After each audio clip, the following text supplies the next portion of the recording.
With it being the end of the year, it's certainly not time to put grills like your Char-griller auto-kamado away, but it is definitely time for us to think about doing our normal deep clean routines.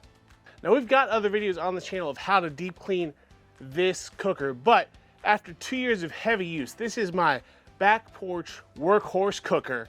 There is one really big, not issue, but thing you need to look at to clean. That's up here on this top vent. You've heard me preach for a long time, this cooker is excellent at low and slow. Well, the cost of doing that with the vents closed down as much as they are is that greasy air that's coming out of there sits in the track that this sits in. And when it gets cold like this time of year, that vent can get really hard to open with cold grease in it. No big deal, today we're gonna give it a quick clean. I'm gonna show you exactly how to do it. It's honestly cold enough right now that this track is just stuck. I can't loosen it without heating this up. So what we're gonna do is you're gonna open your cooker up and we're literally just gonna take this apart right like we did when we put it together. So all there are 2 screws holding that top cap in. So we're gonna go ahead and get a screwdriver in there and just gently start loosening it up. You can see all the crud on the inside that's built up from this cooker. We've done a lot of low and slow cooks though. It gives us the ability to do things that we can't on other Kamados. So giving it a good clean every once in a while is a fair trade. Like that. We're out. Now, one thing I want to recommend before we get into cleaning this is there's a little gasket right here. I want to go ahead and take this off before we start hitting it with any degreaser or anything. And I'll just roll right off there.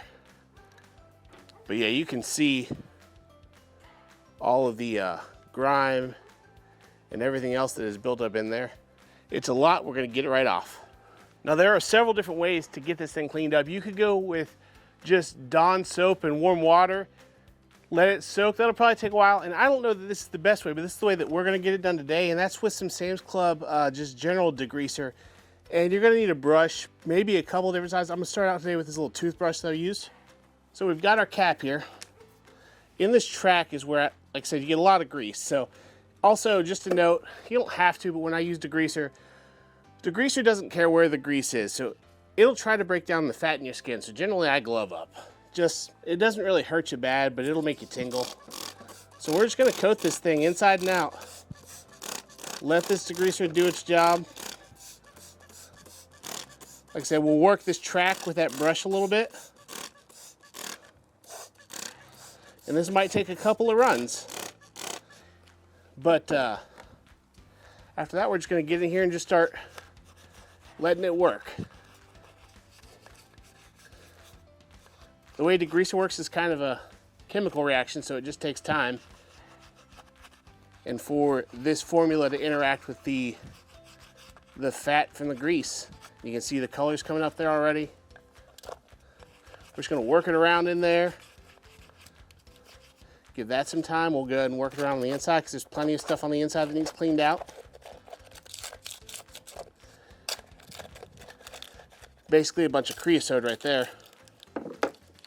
Just work it free. Let it set for a little bit. We're going to do this probably a couple times and then we'll come back to you. So after about 3 rounds of running our degreaser, hitting with our toothbrush, and then a little gentle, and trust me, it needs to be gentle persuasion with a screwdriver to make sure we can get this thing open. We've got it to where it spins freely. We've made sure to take our screwdriver and really try to run that track out on the outside and anything big on the inside where the metal meets together. So since it's spinning pretty free and I'm happy with that, I'm gonna go run it under some hot water to get all the degreaser off. Also get off any extra of this bits that are still in here. And if I'm happy with it, we'll go ahead and dry it off real well and reinstall it. And if you're not, you just bring it through another round of this degreaser, but I'll see you in a couple. So here we go, we got our top, spins freely. With no knob on it. Again, ask me how I know to be gentle when you're trying to persuade this to open up if it's really locked up. But we've got it dried up, so we're gonna take our gasket back. Just install that right back over the bottom. Make sure it's sitting nice and flat.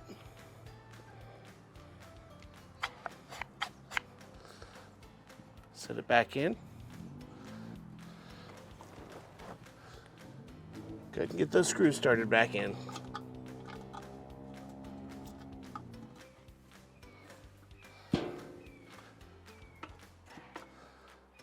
And there we go. So there you have it. I'm going to get my screwdriver, give that a good tighten, make sure it's nice and snug, but we are good to go now. Nice and free on the top, which correlates to when we dial in our temperatures, we got to hit those numbers. Now you probably noticed the rest of this cooker needs its deep clean as well. And if you're curious what I do there, hey, meet me over here. Let's talk about how to deep clean your egg corn.